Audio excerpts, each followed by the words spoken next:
ముఖ్యంగా ఇంతమంది ఆడపడుచులు ఉన్నారు దారి పొడవుతా. ముఖ్యంగా హాస్పిటల్ సరిగ్గా లేదు, ప్రసూతి కేంద్రం సరిగ్గా లేదు. అది నేను ముందుగా రాగానే మేము చేయగలిగేది ముందు ఆసుపత్రుల్ని బాగు చేస్తాం. అంటే ఎక్కువసారి మల్టీ స్పెషాలిటీ హాస్పిటల్ తీసుకొచ్చేలాగా నేను అవసరమైతే నా స్నేహితులు నా సన్నిహితులు చాలా మంది డాక్టర్లు ఉన్నారు, వాళ్ళ చేత హాస్పిటల్ ఇక్కడే పెట్టిస్తాం. ప్రభుత్వం పరంగా లేట్ అయినా కానీ ప్రత్యేకించి ఇక్కడ పెట్టిస్తాం. సో ఇవన్నీ భవిష్యత్తులో ఇంకొంచెం సమయంలో మాట్లాడుకుందాం కొంచెం డీటెయిల్గా. ప్రత్యేకించి పీఠాపురం నియోజకవర్గానికి నేను ఏం చేయదలుచుకున్నాను, దాదాపు 12 నుంచి 14 పాయింట్ల ఫార్ములా ఉంది. మన పట్టు రైతుల కోసం ఏం చేయాలి, మన రైతాంగం కోసం ఏం చేయాలి, మన ఉద్యాన రైతుల కోసం, మన ఉల్లి రైతుల కోసం ఏం చేయాలి, మిర్చి రైతుల కోసం ఏం చేయాలి, అలాగే మనకి పశువుల సంత కోసం ఈరోజు శిస్తు వసూలు చేస్తున్నారు కానీ దానికి ఏం చేయాలి, వీటన్నిటి మీద, అలాగే మన రైల్వే క్రాసింగ్స్ వీటికి కూడా ఓవర్ బ్రిడ్జ్ కావాలా, ఎలా చేయాలి, వీటి మీద కూడా నాకు ఆలోచన ఉంది.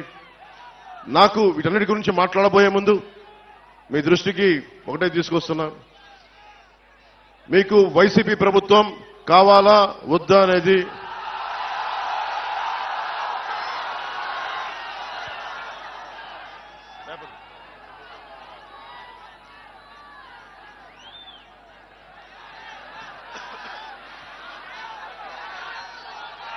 అంటే మీరు చాలా ఆలోచించి ఎందుకు అడుగుతున్నానంటే,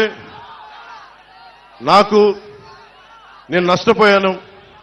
ఈ రోజున ఉప్పాడ తీర ప్రాంతం కోసేస్తే నా ఇల్లు కోల్పోవటంలా నా వాడబలిజ సోదరులు, నా పల్లికారు సోదరులు నలిగిపోతా ఉన్నారు, నా వాడబలిజ ఆడపడుచులు నలిగిపోతా ఉన్నారు, అక్క చెల్లెలు నలిగిపోతా ఉన్నారు.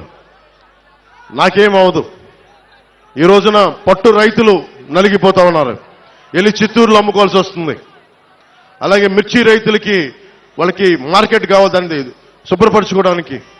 అలాగే ఏ సమస్యకైనా సరే ఇంతమంది యువత ఉన్నారు, మీకు పక్కనే కొత్తపల్లి SEZ ఉంది, ఎన్ని పరిశ్రమలు వచ్చినాయి, ఎంత ఉపాధి అవకాశం వచ్చింది ఒకసారి మీరు ఆలోచించండి.